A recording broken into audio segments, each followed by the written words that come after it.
Señor ministro Mauricio Cárdenas, doctor Mauricio Santamaría, director de Planeación, doctor Roberto Junguito, miembros del Congreso, senadores y representantes que nos acompañan, a todos los invitados internacionales que están con nosotros, señoras y señores. Quiero agradecer en primera instancia la invitación de Fasecolda y agradecer muy especialmente a su presidente, a Roberto Junguito, por esta invitación a conversar con ustedes en este foro. Reflexionar sobre las perspectivas de nuestro país desde ya esa orilla tranquila en la que los expresidentes los mantenemos, o por lo menos la mayoría, permite usar esta experiencia de gobernar un país tan complejo como el nuestro, un país tan complejo como Colombia, y nos permite ver con mucha más tranquilidad su futuro. Todos sabemos, y especialmente aquí a los amigos extranjeros, Colombia es un país lleno de contradicciones, buenas, malas, y como decía, o como dice nuestro Nobel de Literatura Gabriel García Márquez, Colombia es un país donde hacemos parrandas funestas y funerales gloriosos. Una de las grandes contradicciones, y esto lo vemos cuando dialogamos con nuestros amigos en el extranjero, es que a pesar de ser un país que llevamos ya más de 50 años en la violencia, 50 años en que nos ha tocado vivir en violencia, yo no he vivido un solo día en paz en mi país.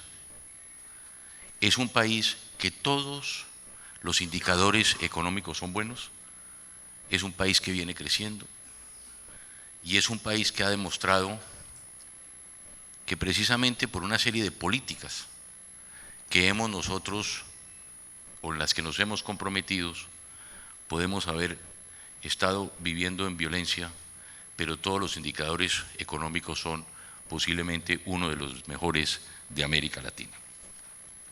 Somos un país estable, tenemos un sistema legal que funciona a pesar de los defectos que pueda tener, tenemos en buena parte estabilidad legal, tenemos hoy instituciones a partir de la Constitución del 91 como la Junta Central del Banco de la República que ejercen con independencia su papel, tenemos órganos de control que están funcionando, tenemos instituciones militares que respetan la democracia y que han respetado la democracia como nadie en la región.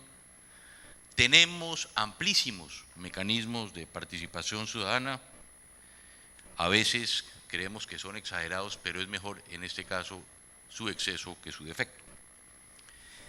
Y por eso hoy, cuando Roberto me invita a esta presentación, ¿hacia dónde va el país?, yo le dije, me interesa por dos razones. La primera, porque saber para dónde vamos, creo que lo importante es ver de dónde venimos.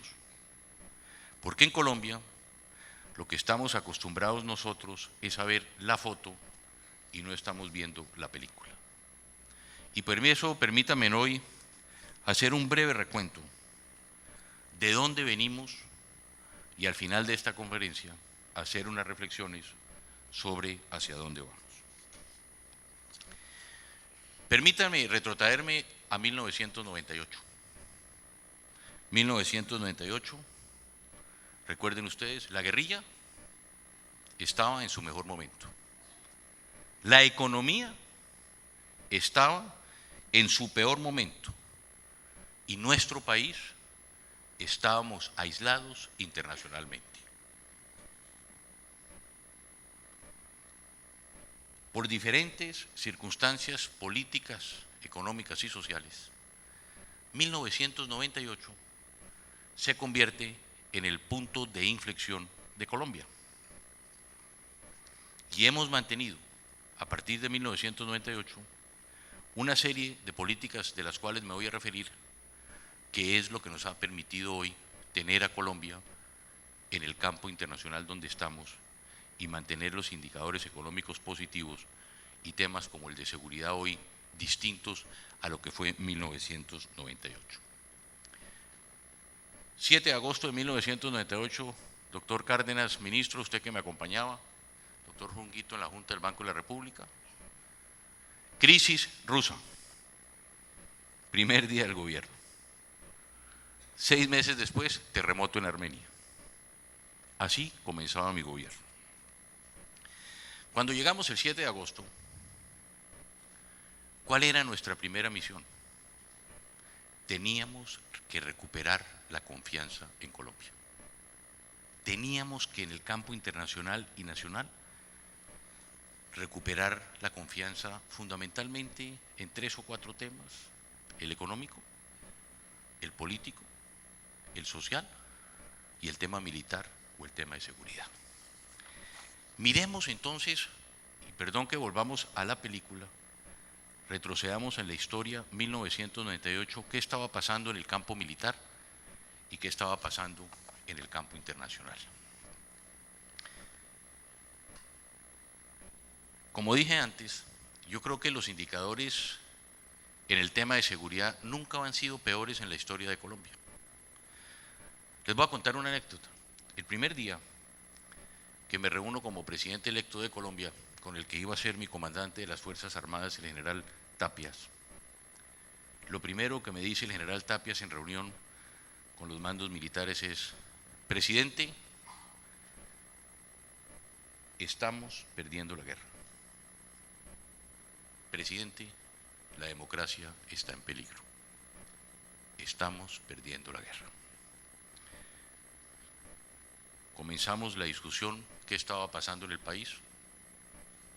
Óigase bien, teníamos 10.000 soldados profesionales, 10.000, que estaban encargados de proteger la infraestructura petrolera, y todo el resto de las fuerzas militares eran soldados prestando servicio militar, entrenamiento de 4 o 5 meses, y los enviábamos a combatir una guerrilla que era profesional.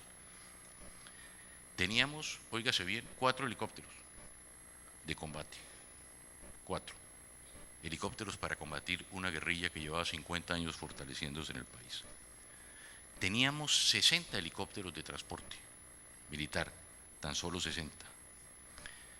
Los ríos estaban absolutamente desprotegidos y eran las autopistas a través de las cuales nos estaban entrando las armas y estaba saliendo la droga. Y tal vez lo más grave, las Fuerzas Armadas habían perdido absolutamente la credibilidad en el país. Recordemos que veníamos entre enero de 1998 y agosto de 1998, la guerrilla nos había secuestrado más de 400 soldados y policías. Recordemos Las Delicias, recordemos Patascoy, recordemos El Villar. Eran derrotas muy grandes las que había sufrido el ejército. Y estaba leyendo en estos días algo que yo siempre tuve en mente, Mauricio, y recuerda usted, en una encuesta que se hace hasta hoy en día tradicional. Miremos esta pregunta. La pregunta era en agosto de 1998. La guerrilla está en posibilidad, las fuerzas militares están en disponibilidad o son capaces, pregunta la encuesta, de derrotar a la guerrilla militarmente. 1998. ¿Las Fuerzas Armadas son capaces de derrotar a la guerrilla? Sí, 34%. 34%. No 60%. 1998. Y la otra pregunta, ¿la guerrilla está en capacidad de tomarse el poder? Sí,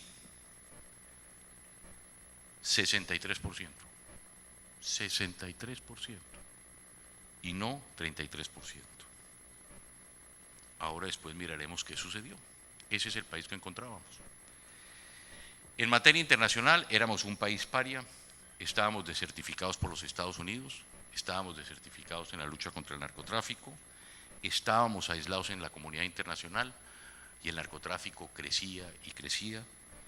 En 1998 teníamos 160.000 hectáreas sembradas de cocaína, estábamos produciendo cerca de 700 toneladas de coca al año y producíamos cerca del 70 al 80% de la cocaína del mundo. Entonces, ¿qué hicimos? Vuelvo y reitero, lo importante era recuperar la confianza.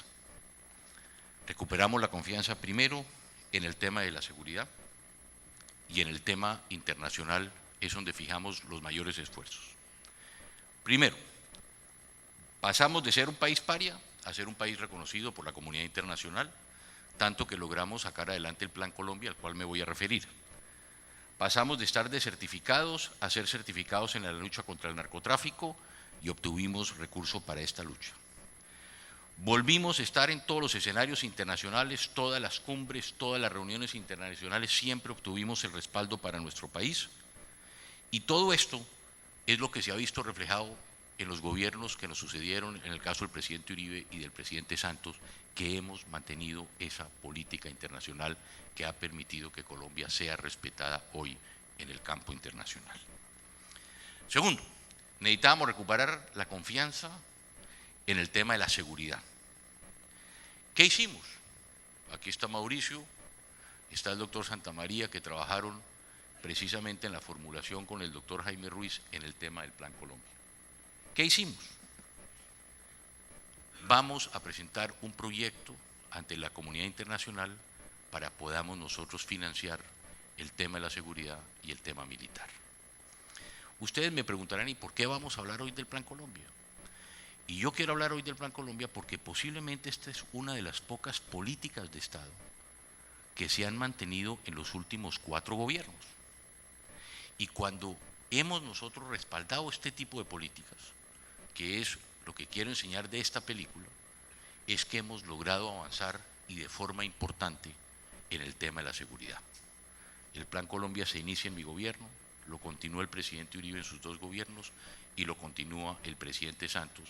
Y todos estos años en que hemos mantenido esta política, hemos visto resultados favorables.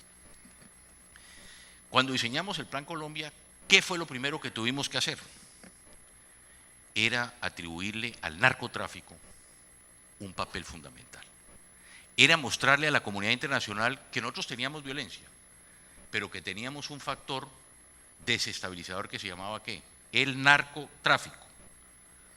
Porque muchas veces cuando recorríamos nosotros la comunidad internacional, en Colombia se la veía como si estuviera viviendo una guerra civil y lo que yo siempre decía, no estamos en una guerra civil, estamos en una guerra contra la sociedad civil.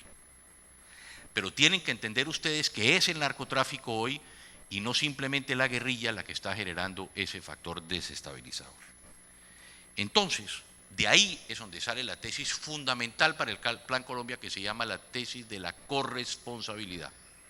Puede ser que los colombianos sembremos la coca, pero ustedes, los señores americanos, son los que se la consumen y los europeos. Por lo tanto, nosotros estamos dispuestos a aportar, pero ustedes también tienen que aportar porque este es un delito transnacional que no depende solamente de Colombia. Entonces, ¿qué hicimos? Buscamos los mecanismos para que además de poder combatir el narcotráfico a través de los mecanismos que ya veníamos como la extradición, la interdicción, la fumigación, necesitábamos un elemento muy importante que era que fortalecer nuestras Fuerzas Armadas como nunca antes en la historia de Colombia. Y necesitábamos fortalecer la justicia. Eran las 2 instituciones fundamentales que necesitábamos nosotros fortalecer para librar esta lucha frontal como hasta hoy lo estamos haciendo. Ese fue el énfasis central del Plan Colombia, que tenía un aspecto que era muy importante para el país. Yo recuerdo cuando comencé el gobierno que mucha gente creía que la solución a la guerrilla en este país eran los paramilitares. Y por eso daba la cifra de las Fuerzas Armadas. La gente no estaba creyendo que las Fuerzas Armadas eran capaces de derrotar a la guerrilla y por eso se estaban armando los ejércitos privados. Y por eso mismo nosotros ante la comunidad internacional, ante los Estados Unidos y Europa, le dijimos vamos a fortalecer nuestras Fuerzas Armadas, pero de la mano necesitamos que ustedes, nos decían ellos, tengan una política clara y transparente sobre el tema de los derechos humanos y romper cualquier vínculo que pueda existir entre los grupos ilegales y las Fuerzas Armadas y de Policía de Colombia. El otro tema entonces era cómo golpear la estructura financiera. ¿Cómo podíamos nosotros llegar a golpear el bolsillo de la guerrilla? Y por eso, si ustedes preguntan por qué el Plan Colombia llega al Putumayo, si en el Putumayo estamos sembrando el 70% de la coca del mundo, allá es donde tenemos que llegar a golpear el bolsillo de la guerrilla, y por eso es que generamos todas las primeras acciones en esa zona del país. Y empezó a dar resultados también. Hoy podemos decir con satisfacción que así como en el año 1998 teníamos 160.000 hectáreas de coca, hoy estamos en 60.000. Pero hoy tenemos un ejército fortalecido, tenemos una policía fortalecida, unas instituciones fortalecidas y políticas alternativas. En todo caso, aquí me referiré más adelante, el narcotráfico seguirá siendo uno de los factores en los cuales vamos a tener que poner atención en el futuro. Lo otro era cómo generar confianza en nuestras Fuerzas Armadas. Y precisamente en 1998 comienza ese fortalecimiento.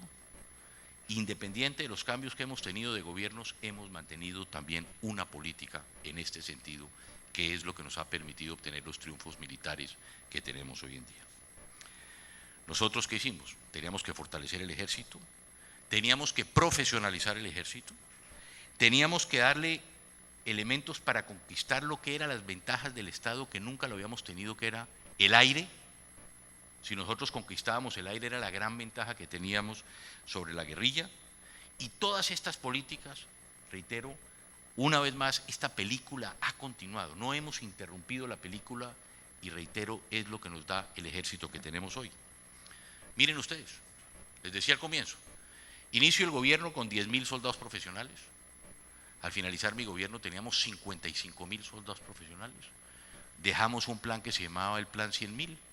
Hoy tenemos 110.000 soldados profesionales por la continuidad del gobierno del presidente Uribe y del presidente Santos en este sentido. ¿Recuerdan ustedes que le dije que teníamos 4 helicópteros de combate? 4, pasamos a 30. Que teníamos 60 helicópteros de transporte, 60.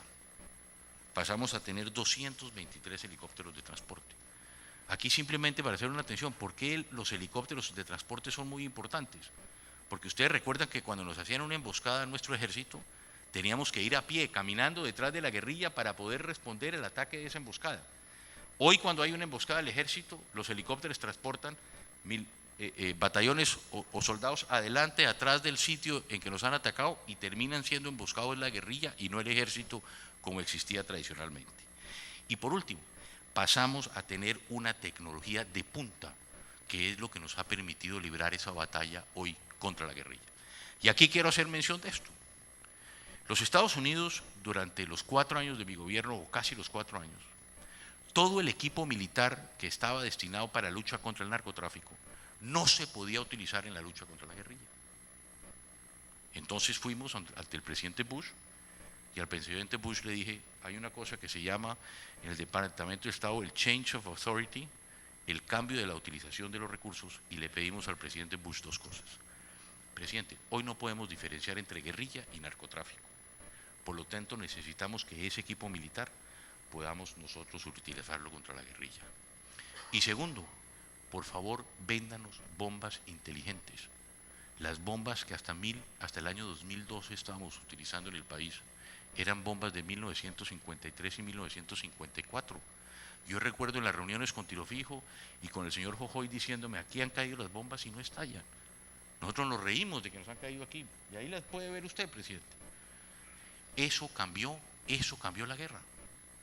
Porque hoy la bomba inteligente simplemente con un GPS, como se le metió en la bota a Jojoy, o como se puede meter en un bulto de arroz, teniendo la localización, por eso ustedes se han dado cuenta que cuando hay un ataque a un líder guerrillero, las tropas llegan mucho más tarde, porque como las bombas se pueden tirar 2 o 3 kilómetros antes, en el sitio exacto e indicado que nunca ni siquiera van a oír que vienen las bombas, eso es lo que nos ha permitido los triunfos sobre el líder de la guerrilla, y fue algo que el presidente Bush, al finalizar mi gobierno, nos dijo, vamos a venderle las bombas inteligentes, compramos los Tucanos, y es lo que ha cambiado en buena parte la guerra en Colombia.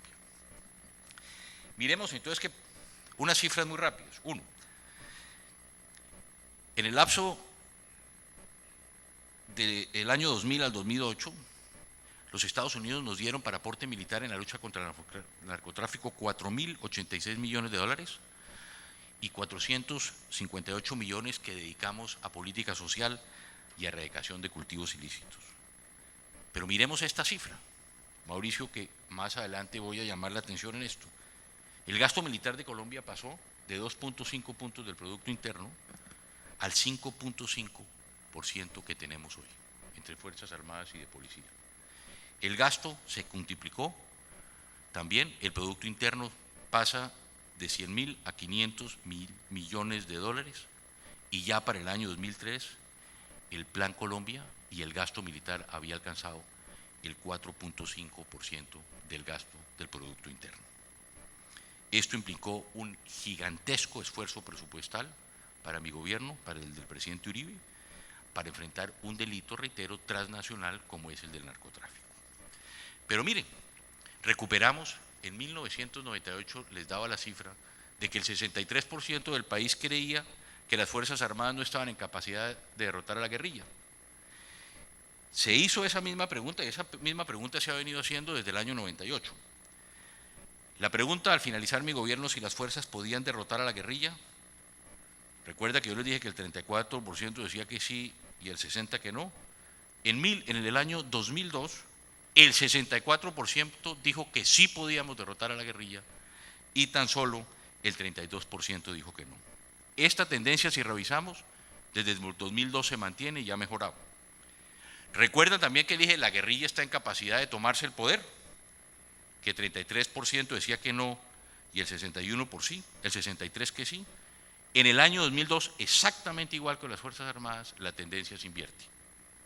El 61% de los colombianos decía la guerrilla no es capaz de tomarse el poder y menos del 30% decía que sí era capaz.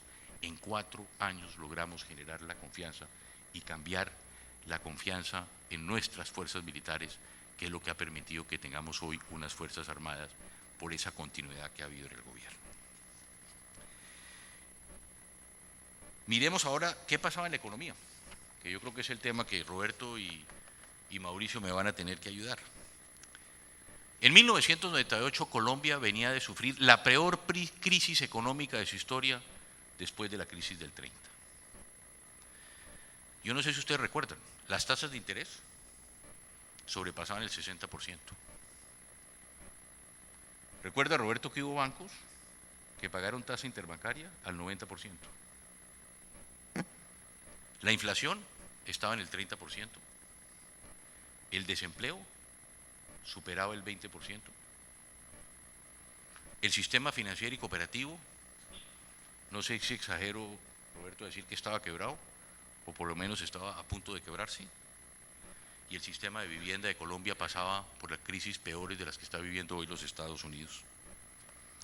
Entonces, ¿qué hicimos? Lo primero que teníamos que hacer era cómo vamos a recuperar la confianza en nuestro país.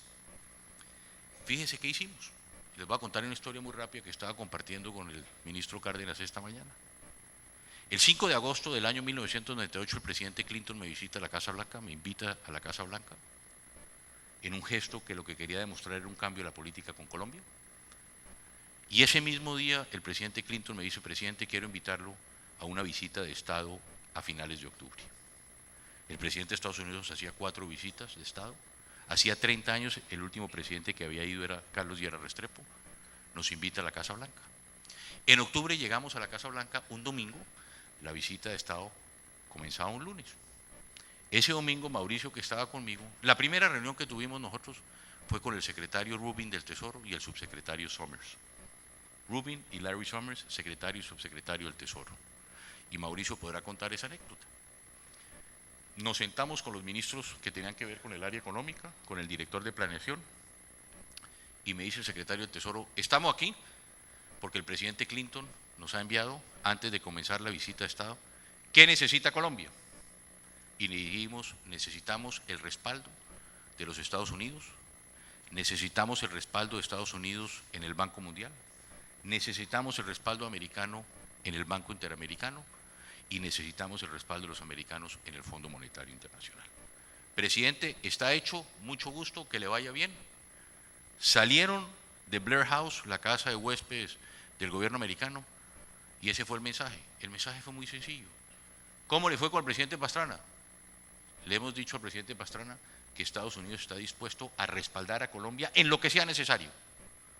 Y yo creo, Roberto y Mauricio, ese día cambió la historia económica de Colombia, porque esa fue la señal más importante que teníamos que transmitir, que era que los Estados Unidos creían en Colombia a pesar de las dificultades que estábamos atravesando.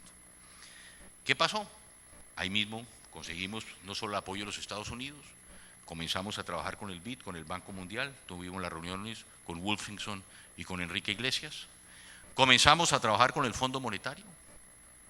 Esa fue la primera discusión, Mauricio, recuerda, en el avión presidencial entre Bogotá y Washington, la discusión, entramos a un programa del fondo, no entremos, hay un problema social muy grande, se nos van a armar revueltas sociales en el país, creo que debemos entrar. Al finalizar el viaje tomamos esa decisión, tenemos que ir al Fondo Monetario.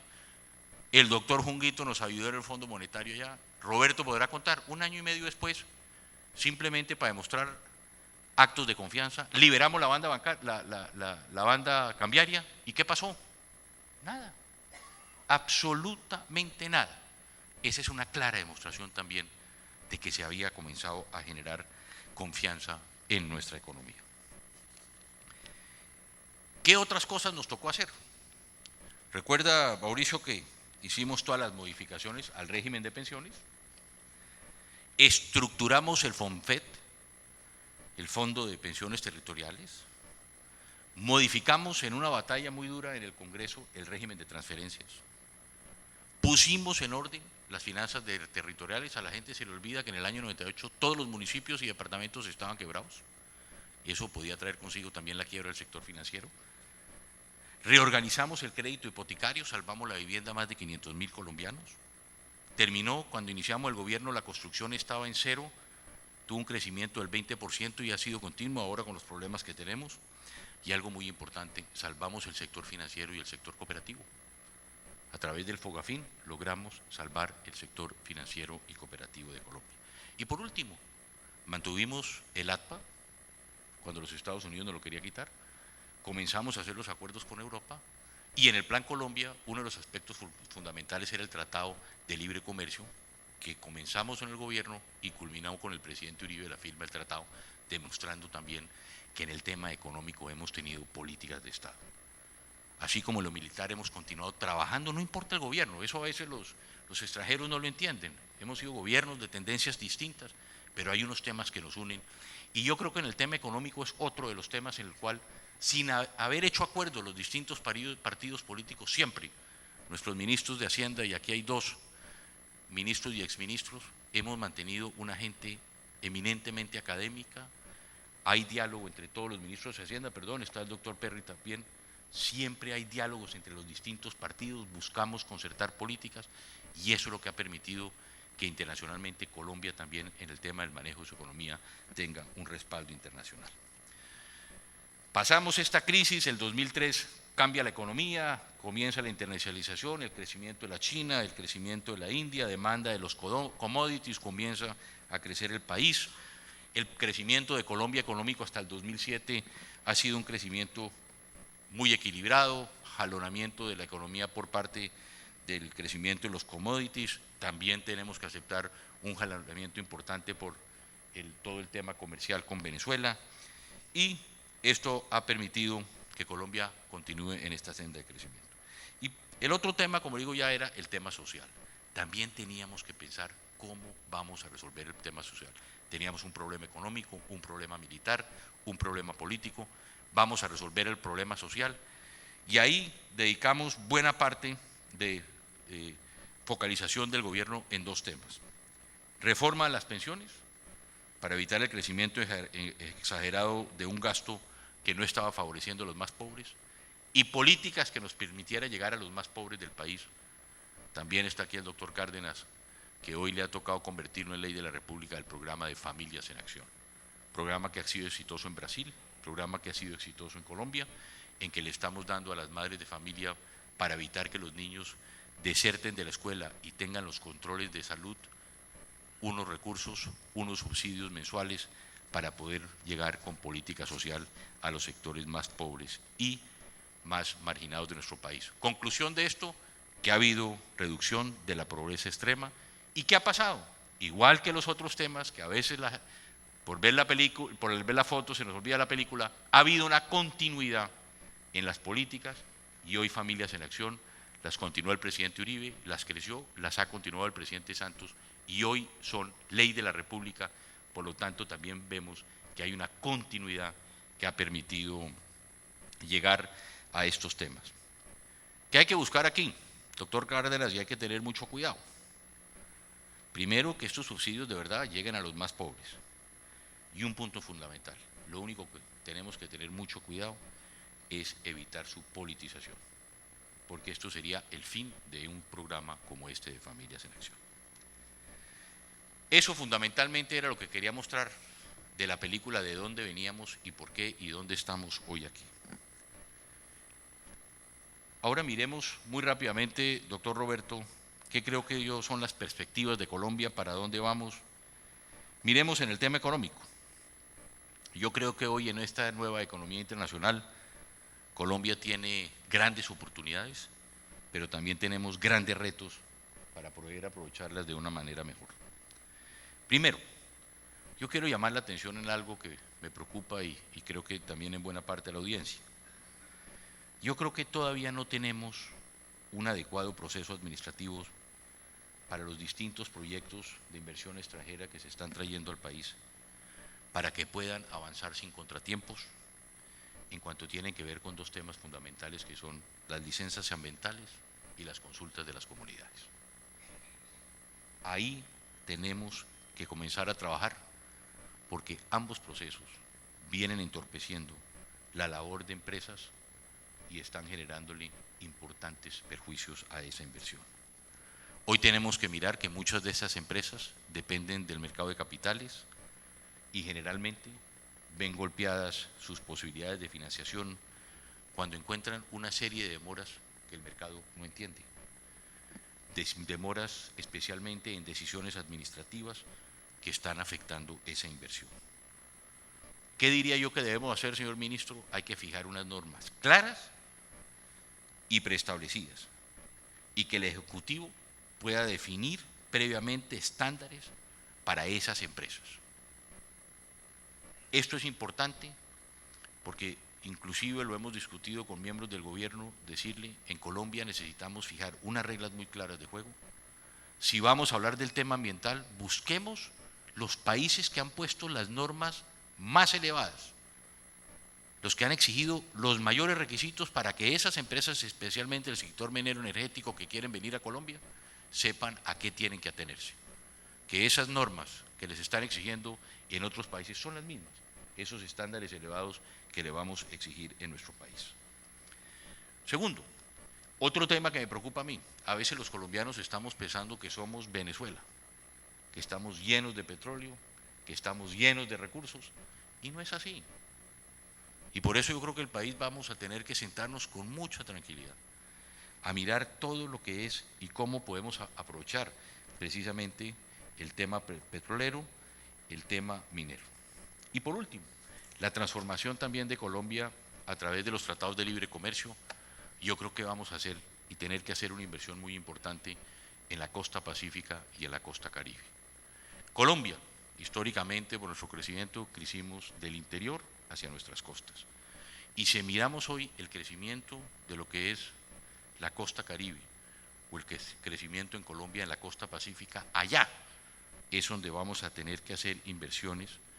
Y no solamente, digo yo, vamos a tener que crear infraestructura en puertos, en aeropuertos, en vías, sino que vamos a tener que asegurarle a estas regiones del país que tengan energía confiable, que puedan tener energía barata, que vamos a tener que resolver problemas sociales como el caso de los acueductos, vamos a tener que fortalecer el sistema educativo en estas regiones de Colombia, vamos a tener que apoyar la investigación y apoyar una urbanización balanceada que va a consolidar este nuevo auge de esta región Caribe y de la región Pacífica en Colombia. El otro tema, doctor Cárdenas y doctor Santamaría, aquí que vamos a tener que mirar hacia adelante con mucho cuidado es cómo vamos a asegurar la viabilidad financiera del gasto militar. Ya decía, estamos gastando el 5.5% del Producto Interno entre Fuerzas Armadas y de Policía.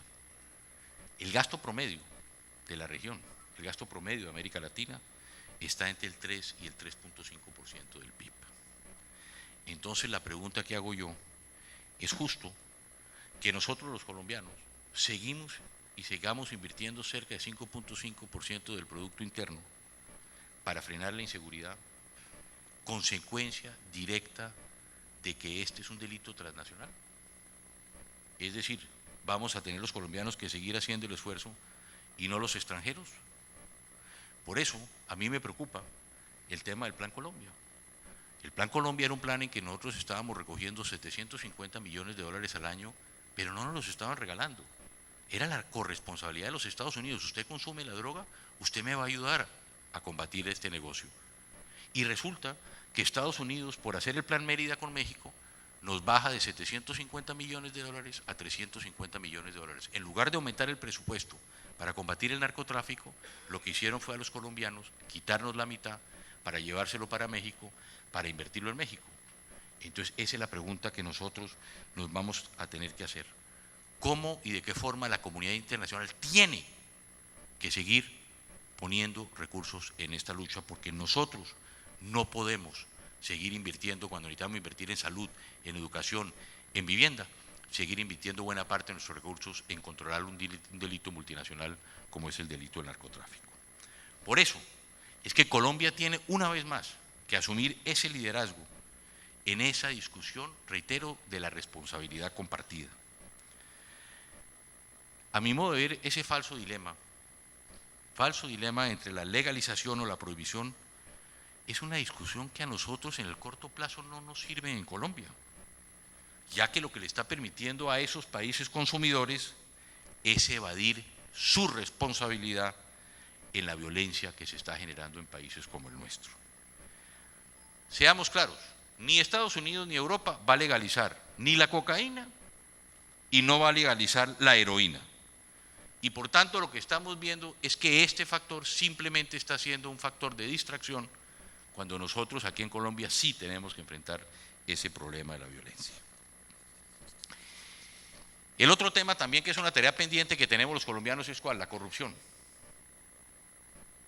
Leí ayer una encuesta, la última encuesta de Inbamer Gallup, cuando decía, ¿usted cree que la lucha contra la corrupción en el país vamos mejorando o vamos empeorando? 70% del país cree que vamos empeorando.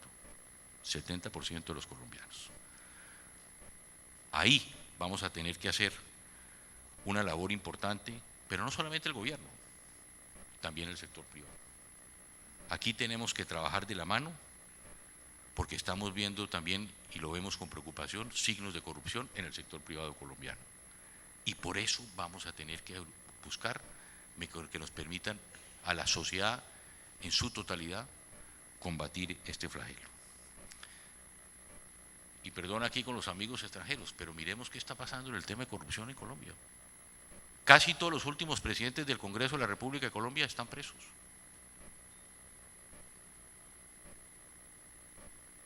¿60% de los parlamentarios de un partido estaban en la cárcel? 60% por tener vínculos con los paramilitares y con la delincuencia. ¿Esa es la imagen que estamos demostrando nosotros afuera? O ver qué está pasando como en el caso de los NUL en Bogotá, que seguramente no fue solamente Bogotá, fue el país entero y que tenemos que ver. O lo que nunca nos imaginamos nosotros, que era que los parlamentarios en Colombia terminaran manejando los bienes de los narcotraficantes y logrando utilidades y provecho de ellos. Ahí vamos a tener que ponernos a trabajar. Hoy tenemos un sistema judicial que comienza a funcionar, estamos viendo ya condenas a casos de cuello blanco, pero sigue siendo una asignatura pendiente. Y en este caso también quiero referirme a otro tema que tiene que ver en buena parte con este. En Colombia, doctor Junguito, vamos a tener que sanear la política. Hoy la tendencia universal es que la gente ya no cree en la clase política. No solamente en Colombia, en el mundo. ¿Por qué? Porque buena parte de las instituciones hoy están al servicio de los políticos y no del ciudadano. Y quiero poner un ejemplo, inclusive en el día de ayer mi partido, el Partido Conservador, está sacando unos nuevos estatutos. Y en esos estatutos, en lugar de abrir las posibilidades a la gente joven, a la gente nueva que entre a participar en política, se cierra. Ustedes pueden entender que ser miembro de un directorio político hoy en el Partido Conservador vale 1.000 millones de pesos para hacer campaña. Cuando simplemente esta es una función para servir a su partido, ¿cómo y qué forma colaborar? Si seguimos de esta forma y no saneamos la política, vamos a tener problemas importantes en este país. Y segundo, también quiero hacer mención a algo que me preocupa: la estructura fundamental de un Estado y su estructura institucional y constitucional es la separación de poderes.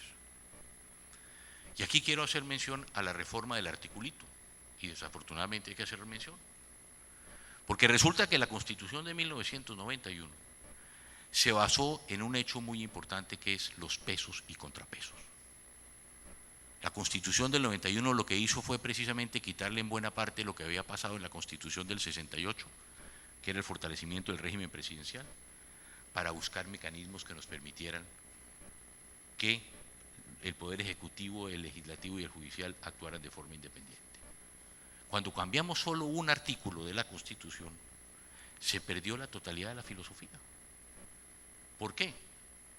Por ejemplo, los miembros del Banco de la República, de la Junta del Banco, tienen un periodo determinado que no coincidía con el del presidente, para que el presidente nunca tuviera la posibilidad de tener la mayoría. Los periodos de fiscal, de procurador, de contralor no coincidían con el periodo presidencial para buscar esos pesos y contrapesos. Los periodos de los magistrados de las distintas cortes no coincidían con el del presidente para buscar esos equilibrios. Cuando cambiamos el artículo y solo cambiamos uno y no cambiamos la totalidad de la Constitución, hoy el presidente con la reelección tiene la posibilidad de volver a mantener lo que se tuvo hasta el año 68, que es un régimen presidencial absolutamente fortalecido, cuando la filosofía de la Constitución del 91 fue precisamente lo contrario. Y ya, Roberto, creo que para terminar, dos cosas. Creo que el otro tema, y un poco lo mencionaba, en el tema de las inversiones en el campo minero, energético y petrolero, todos los días tenemos que hacer grandes esfuerzos en garantizar la seguridad jurídica de la inversión extranjera. Se comienzan a ver con preocupación a veces mecanismos que ponen en duda esto, y si queremos seguir creciendo en el tema de la inversión extranjera, hay que garantizar de todos y por todos los mecanismos y formas esa inversión y esa seguridad en las inversiones en nuestro país. Y ya por último, porque creo que no me permitirían ustedes si no me refiero al proceso de paz. Entonces, tal vez soy el colombiano que más he creído en una solución política negociada al conflicto. Desde el año 98, cuando hicimos las primeras conversaciones hasta la FARC, siempre dije: vamos a terminar en la mesa de negociación, y allá es donde vamos a resolver nuestros problemas.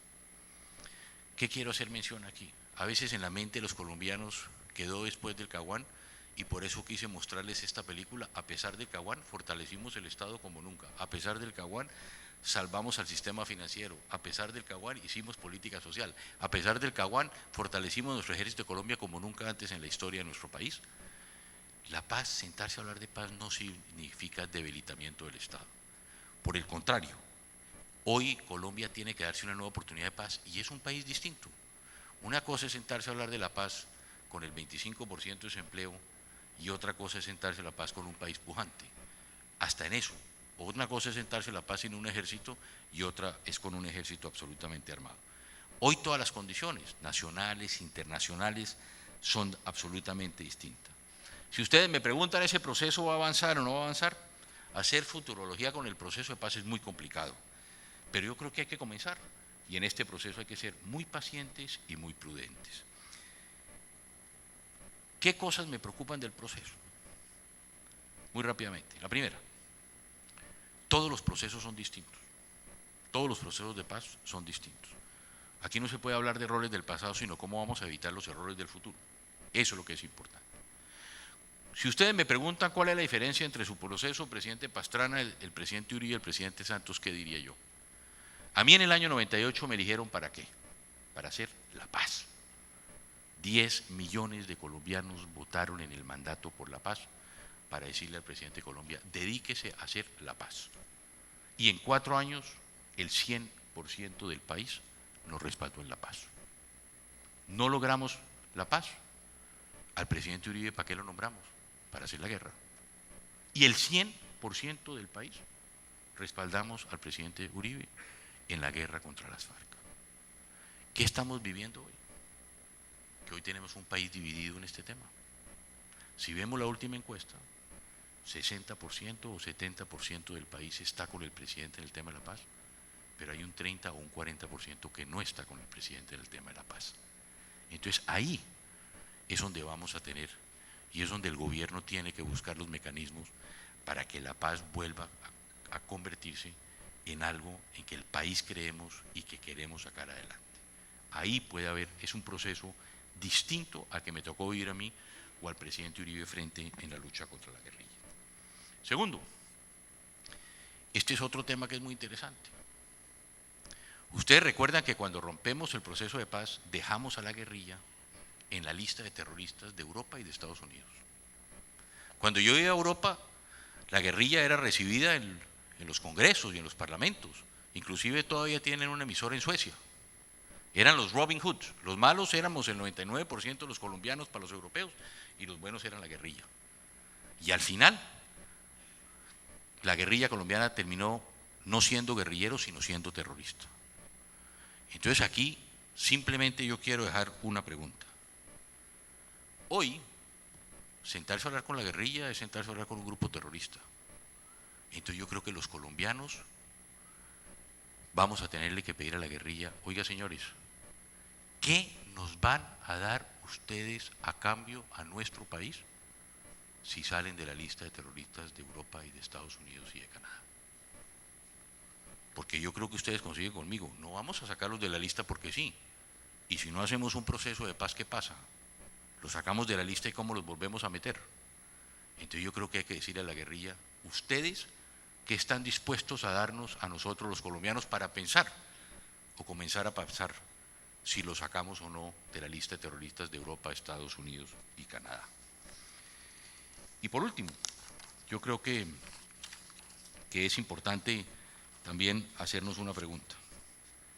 ¿Qué tal que finalizando este proceso, o este proceso que comienza en la mitad de un proceso electoral, ojalá que no sea así, porque lo que no nos puede suceder es que el diálogo llegue a la campaña presidencial para las elecciones del 2014. Yo simplemente me hago una pregunta. ¿Qué tal que pueda suceder lo mismo que me sucedió a mí? Que el presidente Santos vaya avanzando en un proceso de paz, que comencemos a hacer unos acuerdos, que comencemos a ponernos de acuerdo en una serie de temas y salga un candidato presidencial y diga lo siguiente: todo lo que firme el presidente Santos, si yo gano las elecciones, no lo voy a respetar. Hagámonos esa pregunta. En todo caso, mucha prudencia y mucha paciencia. Muchas gracias.